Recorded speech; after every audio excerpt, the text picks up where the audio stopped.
ഈ സമൂഹത്തിലുള്ള ആൾക്കാരൊക്കെ പ്രത്യേകിച്ച് ആനപ്രേമികൾക്ക് പോലും അറിയാത്തൊരു കാര്യമുണ്ട്. എന്ന് വെച്ചാൽ ഈ ആനയെ സംബന്ധിച്ച് കാട്ടിൽ നിന്ന് പിടിച്ചുകൊണ്ട് വരുന്ന ആന ഇവിടെ നാട്ടിൽ കൊണ്ടുവന്നിട്ട് മെരുക്കിയൊക്കെ എടുത്തൊക്കെയാണ് ഇത് എഴുന്നള്ളത്തിന് കൊണ്ടുവരണമെന്നൊക്കെ ഉള്ളവരാണ് വിചാരമാണ് എല്ലാവരെയും. മെരുക്കി എന്ന് പറയാൻ പറ്റത്തില്ല, അതിനെ ഒരു പേടിപ്പിച്ച് നിർത്തിയാണ്, സത്യം പറഞ്ഞാൽ അതിനെ ഭയപ്പെടുത്തി നിർത്തിയാണ് നമ്മൾ ഈ എഴുന്നള്ളത്തിനെ കൊണ്ടുവരുന്നത്. അതായത് നമ്മൾ ഈ ഉത്സവ സമയത്ത്, ഉത്സവ സീസണിന് അതൊരു 2-3 മാസത്തെ കാര്യങ്ങളല്ലേ ഉള്ളൂ ഉത്സവം എന്ന് പറഞ്ഞാൽ. ആ സമയം കഴിഞ്ഞ് കഴിഞ്ഞാൽ ഇതിൻ്റെ മെയിൻ പണിയെന്ന് പറഞ്ഞാൽ തടിപിടുത്തമാണ്.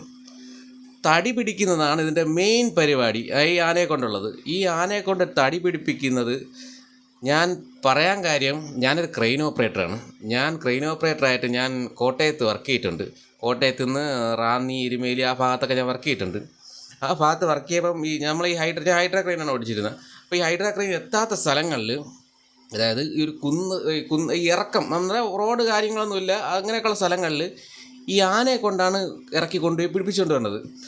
ഈ ആനയെ കൊണ്ട് പോകണമെന്ന് പറഞ്ഞാൽ ആന ഈ കുഴിയിലോട്ടിറക്കി കൊണ്ടുപോകും. കുഴിയിലോട്ടിറക്കി കൊണ്ട് പോയിട്ട് ഈ ആനയെ കൊണ്ട് ഈ തടി പിടിപ്പിക്കും. തടിയെന്ന് പറഞ്ഞാൽ നമ്മൾ സാധാരണ ഈ മില്ലിൽ കിടക്കുന്ന ചെറിയ തടികളൊന്നുമല്ല. അതായത് അത് കയറ്റി വിടുന്ന തടികളൊക്കെയാണ് കൂടുതലും മില്ലിലും വരാറുണ്ട്. ഇത് തടികളെന്ന് പറഞ്ഞാൽ ഏകദേശം ഒരു 80 അടി 80 ഇഞ്ച് ചുറ്റും ഒരു 40 അടിയൊക്കെ നീളമുള്ള തടികളൊക്കെയാണ് ഇതിനെ കൊണ്ട് പിടിപ്പിക്കുന്നത്. അതായത് ഇതിനെ കൊണ്ട് ഒരു ചുവട് പിടിപ്പിച്ചിട്ട് ഇതിനെ കൊണ്ട് വലിച്ച് ഈ തുമ്പിക്കൈയും കൊമ്പും കൂടെ ഒരു ഇതിട്ടാണ് പിടിക്കുന്നത്. പിടിച്ചിട്ട് ഇതിനെ കൊണ്ട് പിടിക്കാൻ പറ്റിയില്ലെങ്കിൽ ഉണ്ടല്ലോ, ഇവർ സത്യം പറഞ്ഞാൽ നല്ല രീതിക്കാണ് ടോർച്ചർ ചെയ്യും. നമുക്കൊരു സാധാരണക്കാരൊക്കെ തന്നെ കണ്ടു വയ്ക്കാൻ പറ്റത്തില്ല. കാരണം എന്ന് പറഞ്ഞാൽ ഈ ടോർച്ചർ ചെയ്ത് ഇതുണ്ടല്ലോ, ഇത് നമുക്ക് കാണുമ്പോൾ തന്നെ വിഷമം. കാരണം കണ്ണിൽ നിന്ന് കണ്ണീര് വരും. സത്യാനെ കണ്ണിൽ നിന്ന് കണ്ണീര് വരും. അത് മാത്രമല്ല, ഇത് നിന്ന നിപ്പിന് മൂത്രം ഒഴിക്കും. അത് പേടിച്ചിട്ടും അതിൻ്റെ വിഷമം എന്തോ ആണ് നമുക്ക് കണ്ട് ഒരുമാതിരി ആയിപ്പോകും. എന്നാൽ അത്രയ്ക്ക് ടോർച്ചർ ചെയ്താണ് ഇതിനെ മണ്ടേ കൊണ്ട് കയറ്റുന്നത്, ഈ തടി കൊണ്ട് കയറ്റുന്നത്. ഈ അങ്ങനെയുള്ള ആനേനെയാണ് ഈ പറഞ്ഞക്ക് ഈ ചിലപ്പോൾ വൈകുന്നേരം വരെ തടിപിടുത്തം കഴിഞ്ഞിട്ടായിരിക്കും വണ്ടി കയറ്റി ഒരു നെറ്റിപ്പട്ടോടെ തലയെ കയറ്റി വെച്ചുകൊണ്ട് എഴുന്നള്ളത്തിന് കൊണ്ടുവരുന്നത്. എഴുന്നള്ളത്തിന് കൊണ്ടുവന്നിട്ട് ഇതിൻ്റെ മെൻറ്റാലിറ്റി, ഇത് ഭ്രാന്ത്. ഈ ആനയെ സംബന്ധിച്ചുള്ള, ആനയ്ക്ക് ഏറ്റവും പേടിയുള്ള കാര്യമാണ് ശബ്ദം. ഈ നമ്മൾ ഈ കൃഷിയൊക്കെ നശിപ്പിക്കാനും വേണ്ടിയൊക്കെ ഈ സ്ഥലങ്ങളിലൊക്കെ വരുമല്ലോ, കാട് ഏരിയയിലൊക്കെ. അപ്പോഴൊക്കെ ഈ പാട്ട കൊട്ടിയും ചെറിയ പടക്ക് പറഞ്ഞ കിണിനെ ഓടിക്കണം. ഈ ചെയിന് ഭയങ്കര സൗണ്ട് എനിക്ക് ഇഷ്ടമല്ല. അതിൻ്റെ മുന്നിലാണ് നമ്മൾ ഈ വലിയ അമിട്ട് വലിയ എന്തൊക്കെയാണ് കാണിച്ചു വയ്ക്കുന്നത്, എന്തൊക്കെയാണ് അതിൻ്റെ പുറത്തിട്ട് കാണിക്കുന്നത്. ഇത് കേട്ട് സത്യം പറഞ്ഞാൽ അതിന് മൈൻഡ് വിട്ട്, അത് പേടിച്ചിരിക്കണേണ് സംഭവം. പേടിച്ചിട്ട് അതിൻ്റെ മൈൻഡ് വിട്ട് അതിനെ മതവളവാണെന്ന് പറയണത് ഇത് കാണിച്ചു വിടും. സത്യം പറഞ്ഞാൽ മതവളവണയൊന്നുമില്ല, അതിൻ്റെ സഹി കെട്ട് കാണിക്കുന്നതാണ്. അത് പ്രാപിയായിരിക്കും നിൽക്കുന്നത്. എന്നെ എന്തിനിങ്ങനെ ദ്രോഹിക്കുന്നു, ഞാൻ എന്ത് പാപം ചെയ്തെന്ന് സ്വയം ചോദിച്ചായിരിക്കും നിൽക്കുന്നത്. പിന്നെ നിങ്ങൾ ഈ ഉത്സവപ്പറമ്പിലൊക്കെ നെറ്റിപ്പട്ടം കെട്ടിയിട്ടൊക്കെ നിൽക്കുന്ന ആനയുടെ നെറ്റിപ്പട്ടവും ഇതിൻ്റെ ചെവിയിട്ട് ആട്ടലും തുമ്പിക്കൈ പൊക്കണയൊക്കെയല്ലേ കാണുന്നത്. നമ്മൾ ശരിക്കും സന്തോഷം കൊണ്ടൊക്കെ തുമ്പിക്കൈ പൊക്കണേന്ന് അല്ല, ഇതിനെ പഠിപ്പിച്ച് വെച്ചതിനാണ് തുമ്പിക്കൈ പൊക്കിക്കുന്നതും ചെവിയിട്ട് ആട്ടുന്നതും. നിങ്ങൾ ഈ നിൽക്കുന്ന ആനയെ നമ്മൾ ഈ മെയിനായിട്ട് എഴുന്നള്ള കൂടുതൽ രാത്രി സമയങ്ങളിലൊക്കെ ആയിരിക്കുമല്ലോ, നമ്മൾ ശ്രദ്ധിക്കാതെ ഒന്ന് ആന കറുപ്പ് കളറും കൂടെ പറ്റുമെന്നുണ്ടൊരു വെട്ടത്തൊക്കെ വരുമ്പോഴേ ഇതിൻ്റെ കണ്ണിലൊന്ന് ശ്രദ്ധിച്ച് നോക്കിയുള്ളൂ കേട്ടോ. നിങ്ങൾ കണ്ണിൽ ശ്രദ്ധിച്ച് നോക്കിക്കഴിഞ്ഞാൽ ഇതിൻ്റെ കണ്ണിൽ നിന്ന് കണ്ണീര് വരും. നിങ്ങൾ ഒന്ന് ശ്രദ്ധിച്ച് നോക്കിയാൽ നിങ്ങൾ ഒരു ആനയുടെ ഇങ്ങനെ കണ്ണിൽ നോക്കിക്കഴിഞ്ഞാൽ അതിൻ്റെ കണ്ണ് എപ്പോഴും ഇങ്ങനെ ചിമ്മിയിട്ടായിരുന്നു കണ്ണീര് വരും. കാരണം അത് ഈ ആനയൊക്കെ ജീവിക്കുന്നതെന്ന് പറഞ്ഞാണ്ടല്ലോ, അതൊക്കെ അതിൻ്റേതായ സന്തുലിതാവസ്ഥയിലാണ് അത് ജീവിക്കുന്നത്. ഒന്നാമത്തെ കാര്യം എന്ന് പറഞ്ഞാൽ, ഈ ഉത്സവം നടക്കണതെന്ന് പറഞ്ഞാൽ കൊടും ചൂട് സമയത്താണ് ഉത്സവം നടക്കുന്നത്. ഈ കാട്ടിൽ ജീവിക്കുന്ന ആനയൊക്കെ എന്ന് പറഞ്ഞാൽ ചൂട് സമയമാകുമ്പോൾ ചെളിയൊക്കെ വെള്ളം എവിടെ ഉണ്ട് അവിടെ പോയിട്ട് ചെളിയൊക്കെ വാരി പുറത്തിട്ട്, അല്ലെങ്കിൽ വെള്ളത്തിൽ മുങ്ങി നിന്നിട്ട് അതിൻ്റെ ബോഡി ടെമ്പറേച്ചർ കുറയ്ക്കും. ഫുള്ള് ഇറങ്ങിപ്പോയിട്ട് ഇത് തുമ്പിക്കൈ മാത്രം മോളി നിർത്തിയിട്ട് ഇത് ഫുള്ള് ബോഡി ടെമ്പറേച്ചർ അത് നാച്ചുറലി അത് ചെയ്യുന്നതാണ്. അതാണ് അവിടെ കാട്ടിലൊന്നുള്ളതിനൊക്കെ മതവളവാത്തതും. ഇവിടെ മതവളവൻ്റെ മെയിൻ കാര്യം ഒന്നാമത്തെ ടോർച്ചറിങ്, പിന്നെ അതിൻ്റെ ഈ പറയണക്ക് അതിൻ്റെ ആഹാരം, അതിന് ഇഷ്ടപ്പെട്ട ആഹാരമാണ് അത് കഴിക്കുന്നത്. നമ്മൾ പശുവിനെ കൊടുക്കുന്ന കണക്ക് ഒരു ആഹാരം കൊടുക്കുന്നു, അത് കഴിക്കുന്നു. ഞാൻ പറയുന്നതെന്ന് പറഞ്ഞാണല്ലോ, ഒരു കണക്ക് ദ്രോഹമാണ് ഈ ചെയ്യുന്നത്. എനിക്ക് ഒരു വിദ്വേഷ കാര്യങ്ങളൊന്നുമല്ല, ഞാനിങ്ങനെ ഒരു കണ്ടീഷൻ കണ്ടിട്ടുണ്ടോണ്ടാണ് ഞാൻ പറഞ്ഞില്ല തടി പിടിക്കുന്ന കേസ്. ഞാൻ ആനപ്രേമിയൊന്നുമല്ല, പക്ഷേ എനിക്ക് പോലും അത് കണ്ടുകൊണ്ട് നിൽക്കാനുള്ള ഇതില്ലാത്തത് ഞാൻ സത്യം പറഞ്ഞ അടുത്ത പണി വിട്ട്. പക്ഷേ 2 ആഴ്ച 3 ആഴ്ച കൊണ്ടേ പണിയുള്ളൂ. ഞാൻ പറഞ്ഞു എനിക്ക് വയ്യ, എനിക്ക് ഈ പണി ശരിയാവത്തില്ല എന്നും പറഞ്ഞ് ഞാൻ വിട്ടിട്ട് വന്നു. അത് അങ്ങനെയൊക്കെ തടിക്കൊച്ചൊക്കെ അങ്ങനെയൊക്കെ ഉള്ളവരൊക്കെ അതൊക്കെ ആ ഒരു മൈൻഡിലൊക്കെ നോക്കി ചെയ്യും. പക്ഷെ നമുക്കൊന്നും അത് കണ്ടിരിക്കാൻ പറ്റത്തില്ല. അപ്പം അത് വേറൊരു വശം. അത് ചിലപ്പം അത് അങ്ങനെയൊക്കെയുള്ള കാട്ടിലൊക്കെ കൊണ്ടിട്ടാണ് ഈ റാന്നി എരുമേലി അങ്ങനെയൊക്കെയുള്ള സ്ഥലത്താണ് കൂടുതൽ ഇങ്ങനെയുള്ള പിടുത്തങ്ങൾ വരുന്നത്. അതൊന്നും ആരും പോയി നോക്കാനൊന്നും പോകണില്ല. ആനപ്രേമികളൊന്നും അവിടെ ഒന്നും കണ്ടിട്ട് പോലും കാണത്തില്ല. പക്ഷേ ഈ ഉത്സവപ്പറമ്പിലെ കൊണ്ടുവന്നിട്ട് കാണിക്കുന്നുണ്ടല്ലോ, അതായത് എന്നിട്ട് ഈ പറഞ്ഞണക്ക് നമ്മൾ ഒരു കാര്യം ഞാൻ പറയാം. നമുക്കൊരു ആന എന്ന് പറഞ്ഞാൽ ഉദാഹരണം എന്ന് പറഞ്ഞാൽ നമ്മളൊരു ശബരിമലയ്ക്ക് പോകണമെന്ന് വെച്ചോ. ശബരിമലയ്ക്ക് പോകുന്ന സമയത്ത് നമ്മൾ വണ്ടിയിലാണ് പോകണം, ഒരു വലിയൊരു വണ്ടി തന്നെ പോകണമെന്ന് വെച്ചോ. പോണ സമയത്ത് ഫ്രണ്ടിലൊരു ആന വന്നു നിന്ന് പെട്ടെന്നൊരു ആന എടുത്ത് നമ്മളെ മുമ്പ് ചാടി. ആരായിരുന്നാലും പേടിക്കത്തില്ലേ? ഏതൊരു വ്യക്തിയായിരുന്നാലും പേടിച്ചു പോകും. എന്ന് പറഞ്ഞാൽ നമുക്കറിയാം കാട്ടാന അത്രയ്ക്ക് അക്രമമുള്ളൊരു ജീവിയാണെന്ന് നല്ലതുപോലെ അറിയാം. കാരണം നല്ലൊരു കറ്റ നമ്മൾ എന്തുമാത്രം വീഡിയോ കണ്ടേക്കുന്ന ആൾക്കാർ വണ്ടിയിലോ ഇതൊക്കെ എടുത്ത് മറിക്കുന്നത്, ഓടിക്കൊണ്ട് ബസ്സിനകത്ത് തുമ്പിക്കേട്ടിട്ടൊക്കെ ഡ്രൈവറിൻ്റെ കഴുത്തിൽ പിടിക്കുന്നത് അങ്ങനെ കണ്ടില്ലേ? അത് അങ്ങനെ തന്നെയാണ് ആന അങ്ങനെ ചെയ്യത്. ആ ആനയുടെ മുമ്പ് പോയി എന്നിട്ടാണ് ഡാൻസ്, ഡിസ്കോ കളി, പാട്ടിട്ട് DJ പാട്ടിട്ട് ഡാൻസ് കളി.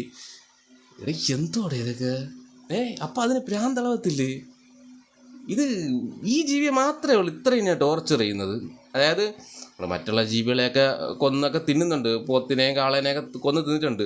പക്ഷെ അത് കൊന്ന് തിന്ന് തീർന്നു എന്ന് നമുക്ക് പറയാം. പക്ഷെ ഇതിനെ ജീവിക്കുന്ന കാലങ്ങളിൽ അത് ജീവിക്കുമ്പോൾ അതിനെ അങ്ങ് നരകയാതെ അനുഭവിപ്പിച്ചിട്ടൊക്കെയാണ്. എത്ര വീഡിയോ കണ്ടിട്ടുണ്ടെന്ന് പറയുക, ഈ ആന ഈ കാലൊക്കെ പുഴുത്ത് വീണ് ചാവുന്നതും ചരിയുന്നതും ഒക്കെ. അത് ഞാൻ ഇത് പറയാൻ കാരണം ഉണ്ടല്ലോ, ഓരോ ആനപ്രേമികളെന്നൊക്കെ പറഞ്ഞ് ഓരോരുത്തരൊക്കെ ഭയങ്കരമായിട്ടൊക്കെ പറയുന്നുണ്ട്. സത്യം പറഞ്ഞ് ആനപ്രേമി എന്ന് പറയുന്നത് കുറച്ച് ഉത്സവ സീസൺ ആകുമ്പോൾ കുറേ ആനപ്രേമികൾ വരും. ഉത്സവ സീസൺ പിന്നെ ആനയുടെ സ്റ്റാറ്റസ്, ആനയുടെ വീഡിയോസ്, ആനയുടെ മുമ്പിൽ നിന്ന് ഫോട്ടോ എടുപ്പ്, അങ്ങനെയൊക്കെ ഉള്ളത്. ഇതിൻ്റെ ജീവിതാവസ്ഥ എന്തെന്ന് നിങ്ങൾ തിരിച്ചറിഞ്ഞു കഴിഞ്ഞാലല്ലേ സത്യം പറഞ്ഞാൽ നിങ്ങൾ തൊഴുകൈകൊണ്ട് തൊഴുതു പോകും. അപ്പോൾ ഞാനിപ്പോൾ ഇങ്ങനെ ഒരു വീഡിയോ പറഞ്ഞ കാര്യം നിങ്ങൾ പലരും ചിന്തിച്ച് കാണത്തില്ല ഇങ്ങനെയുള്ള കാര്യങ്ങളൊന്നും, ഇതൊക്കെ ഇങ്ങനെയൊക്കെ സംഭവിക്കുന്നുണ്ടോ എന്നുള്ളത്. ഒരു ദിവസം ഒരു ചിന്തിച്ച് നോക്കാം. അപ്പോൾ ചിന്തിച്ച് നോക്കാം ഒന്ന് ഞങ്ങൾക്കറിയാം ഇത് എന്തിനാണ് ഇതിനിട്ട് ദ്രോഹിക്കുന്നത്. ഈ ആനേനെ ഈ ഉത്സവപ്പറമ്പിൽ ഈ പടക്കത്തിൻ്റെയും ഈ ചൂടത്ത് ഈ ആൾക്കാരെ ക്രൗഡ്, ബഹളം, തീ, എന്തൊക്കെ അതിന് മുമ്പായിട്ട് കാണിക്കുന്നത്? ഒരു കാട്ടിക്കിടക്കുന്ന ഒരു ജീവി അല്ലേ? അപ്പം എൻ്റെ ഒരു അഭിപ്രായത്തിൽ ഇതൊക്കെ നിർത്തണം. കാരണം എത്രയെത്ര മരണങ്ങളായി. ആൾക്കാരെ പൊടി കൊച്ചുങ്ങളെ ഒക്കെ തിരിക്കണം, മക്കളെ നോക്കി ആന ആന ഓണാണ്ടോ, ഇതാണ് ആന. ഈ ആനയ്ക്ക് കൊച്ചേത് വലുതേത് അങ്ങനെയുള്ള സെൻറ്റിമെൻറ്റ്സ് ഒന്നുമില്ല. അതിന് ഭ്രാന്തള ഏതിനെ വേണോ ചവിട്ടി തീർക്കും. അപ്പം നഷ്ടം ആരൊക്കെയാണ്? നഷ്ടമെന്ന് പറഞ്ഞാൽ നഷ്ടം ഒരുപാടുണ്ടായിട്ടുണ്ട്, ഇഷ്ടം പോലെ നഷ്ടങ്ങളുണ്ടായിട്ടുണ്ട്. ആ നഷ്ടങ്ങളൊന്നും വലിയൊരു കണക്കേ അല്ല. നമുക്കൊരു ഉത്സവം വരുമ്പോൾ നമുക്ക് പ്രൗഢി കാണിക്കണം. ഇത്ര ആന, ഇത്ര ആൾക്കാർ റോട്ടിൽ കൊണ്ട് ട്രാഫിക് ആൾക്കാരെ വഴി തടസ്സപ്പെടുത്തി മുടക്കി ആനയിട്ട് അങ്ങോട്ടായിട്ട് ആട്ടി ബാക്കിയുള്ളത് തോന്നടേ. ഇതൊക്കെ നിർത്തലാക്കേണ്ട സമയമായി. അല്ല, ഇപ്പം തന്നെ ഒരുപാട് ആൾക്കാർ JCB ഒക്കെ ചെയ്തുകൊണ്ടിട്ടാ മാറുന്നുണ്ടെന്ന് പറയുന്നത്. മാറുന്നുണ്ട് സംഭവം. JCB പിന്നെ മനുഷ്യന്മാർ നിന്ന് തന്നെ. അത് പക്ഷേ ചെറിയ ആനയായിരിക്കും, ആന നിന്നിട്ട് ഇങ്ങനെയൊക്കെ കളിക്കുന്നത്. അപ്പോൾ ഭയങ്കര ഡിസ്കോ സ്റ്റെപ്പുകളൊക്കെ വയ്ക്കുന്നത് പാട്ടിനനുസരിച്ച്. അതൊക്കെ കുഴപ്പമില്ല, അവർക്ക് പൈസയെല്ലാം കിട്ടും. പിന്നെ വേറൊരു കാര്യം, ഏറ്റവും കൂടുതൽ ഞാൻ തടി പിടിക്കുന്ന കേസും പറഞ്ഞില്ലേ, അത് പിടിയാനയാണ് പിടിപ്പിക്കുന്നത്. പിടിയാനെന്ന് പറഞ്ഞാൽ ഭയങ്കര ഇതാണെന്ന് പറഞ്ഞാൽ അടിമപ്പണി ചെയ്യും. ഈ കൊമ്പന് പെട്ടെന്ന് ദേഷ്യം വരും. ഈ പിടിയാനയെ കൊണ്ടാണ് കൂടുതലും പിടിപ്പിക്കുന്നത്. ഇവിടെ കൊണ്ടുവരുന്നതും കൂടുതലും പിടിയാനയാണ്. അതായത് ഉത്സവത്തിലൊക്കെ കൂടുതലല്ല പിടിയാനുണ്ട്. അതിനെന്ത് ചെയ്യുമെന്ന് വെച്ചാൽ ഈ കൊമ്പുണ്ടല്ലോ, ഈ പിടിയാനെ കൊമ്പ് ചെറിയ കൊമ്പാണല്ലോ. ഈ കൊമ്പിൻ്റെ അവിടെ ഈ മറ്റേ ആർട്ടിഫിഷ്യലായിട്ടുള്ള കൊമ്പുണ്ട്. അത്യാവശ്യം വെയിറ്റുള്ള ഒരു 3-4 അടി നീളമുള്ള സാധനം, 4 അടിയോളം നീളം വരും. ആ സാധനം എടുത്ത് തിരുബി, എന്നാൽ കാര്യം കാണാൻ പാടില്ല, തിരുബി അതിൻ്റെ ഇടയിൽ ഇങ്ങനെ കയറ്റി വെച്ചിട്ട് നെട്ടുമ്പോൾ ഇട്ട് വിടും. ഇരുമ്പിൻ്റെ എട്ടുമ്പോൾ ഇട്ട് ടൈറ്റ്. അതാ നമ്മൾ പോണ വഴിക്കാനും വീണ് പോയി കഴിഞ്ഞാൽ നാണക്കേടാണല്ലോ, പ്രശ്നമാണല്ലോ. അത് ആൾക്കാരൊക്കെ ഇതെന്ത് കളിയാക്കുന്ന, എല്ലാവർക്കും പ്രൗഢിയാണല്ലോ വേണ്ടത്. അതിനെ കൊണ്ടുപോയി നെട്ടും പോൾട്ടും ഇട്ട് മുടുക്കിയിട്ടാണ് ഇതിനെ വണ്ടി കയറ്റി ഇവിടെ കൊണ്ടുവരുന്നത്. എന്നിട്ട് ഇത് എല്ലാം കഴിഞ്ഞതിന് ശേഷമാണ് ഈ സ്പാനർ വെച്ച് ഈ നെട്ടും പോൾട്ടും ഇളക്കുന്നത്.